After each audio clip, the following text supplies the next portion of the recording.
확인하는 말씀은 민수기 18장 8절부터 20절까지의 말씀입니다. 제사장이라는 직분은 하나님이 주신 선물입니다. 제사장들은 제사를 관장하고 또 성막을 관리합니다. 그런데 제사장들에게는 분깃, 즉 땅이 주어지지 않습니다. 이 말이 어떤 의미냐 하면 그들 스스로 먹을 것을 공급할 수 없다는 말입니다. 그렇다면 그들은 어떻게 삶을 살아갈 수 있을까? 하나님은 그들이 충분히 먹고 살아갈 수 있도록 그들의 몫을 허락하시겠다고 오늘 본문이 약속하고 있습니다. 사실 오늘 본문은 그런 질문에 대한 하나님의 대답이라고 할 수 있죠. 하나님은 그들에게 분깃이 없지만 그러나 그들이 충분히 먹고 살 수 있도록 그들의 몫을 허락하시겠다고 약속하고 계십니다.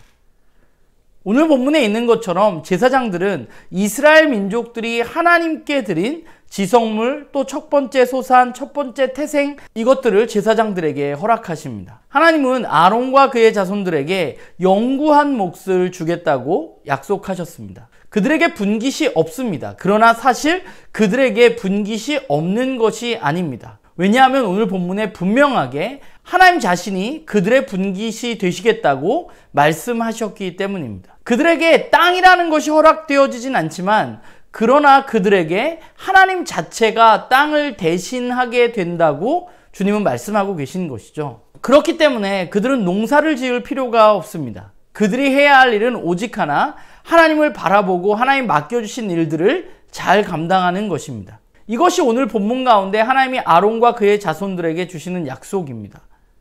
그런데 오늘 본문을 보면 이 약속에 대해서 영원한 소금 약속이라고 이야기하고 있습니다. 소금 약속에서 이 소금이라는 것은 아마 소금의 성질을 이야기하고 있는 것 같아요. 변하지 않고 부패하지 않는 것을 의미하면서 이 약속이 변하지도 않고 없어지지도 않을 것이라는 것을 강조하기 위해서 소금 약속이라는 말로 이야기한 것 같습니다. 사실 고대 근동에서 이 소금이라는 것이 어떤 맹세를 할 때 소금을 줌으로 말미암아서 그 맹세를 다짐하기도 했고, 또 성경에도 역대하 같은 것에 보면 소금 언약은 항상 영원한 것이라는 것에 대한 의미를 이야기하고 있습니다. 그러니까 이 약속이 제사장들에게 주시는 하나님의 영원한 약속임을 강조하고 있는 것이죠. 이 약속은 변하지 않을 것입니다. 그렇기 때문에 이제 제사장들이 해야 할 일은 이 약속이 변하지도 않고 없어지지도 않기 때문에 이 약속을 믿고 자신의 분깃인 하나님을 더욱더 의지하고 하나님께 충성할 때 그들은 그들의 삶을 살아갈 수 있게 되는 것이죠. 제사장에게 주어진 삶이라는 것이 하나님이 주신 약속을 믿고 자신들의 맡겨진 삶에 최선을 다하는 모습, 그것이 바로 제사장들의 삶일 것입니다. 오늘 이 말씀을 읽고 있는 저와 여러분은 예수 그리스도를 통해서 하나님의 자녀로서의 삶을 살게 되었습니다.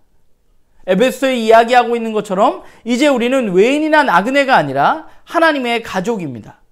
또 베드로전서가 이야기하고 있는 것처럼 우리는 어둠에 머물러 있지 않고 빛 가운데로 이동한 왕 같은 제사장들입니다. 그렇다면 우리는 어떻게 살아야 하는가? 오늘 우리도 하나님이 우리에게 주신 약속들을 믿고 바라보면서 우리에게 주어진 삶을 살아가야 할 것입니다. 마태복음 6장에 보면 예수님께서 이런 말씀을 하십니다.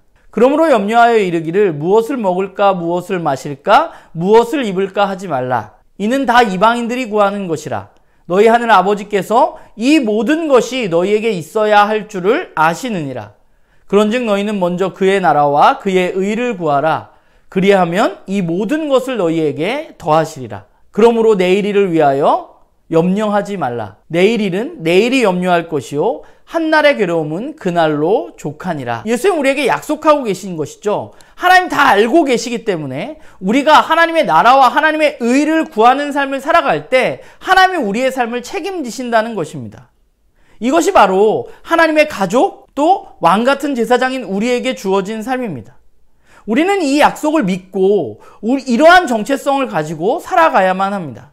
이 말이 오해되어져서 우리가 아무것도 하지 말라는 말이 아니라 하나님이 우리의 각자에게 맡겨주신 삶에 우리는 최선을 다해야 하는 것이죠. 제사장인 제사장의 역할을 한치의 오차도 없이 해내야 했던 것처럼 우리도 하나님이 우리의 일상으로 부르신 우리의 삶 가운데 하나님의 백성으로 최선을 다하며 살아가야 하는 것입니다. 우리가 이 세상을 살아갈 때 여전히 세상은 우리에게 무엇을 먹을까, 무엇을 마실까, 무엇을 입을까를 네가 걱정하고 애써야 한다고 이야기합니다. 그러나 우리가 귀 기울여야 할 이야기는 그러한 세상의 이야기가 아니라 그것을 다 하나님이 알고 계시고 책임질 테니까 너는 하나님의 약속을 붙들고 걸어가라는 그 말씀, 그의 나라와 그의 일을 구하라는 그 말씀을 우리는 붙들고 살아가야만 하는 것이죠. 바라기는 우리 모두가 우리의 아버지 되신 하나님께서 나의 상황을 알고 계시다는 믿음을 가지고 우리가 그분의 약속을 붙들고 한 걸음 한 걸음 걸어가는 그런 우리 모두가 되기를 간절히 소망합니다.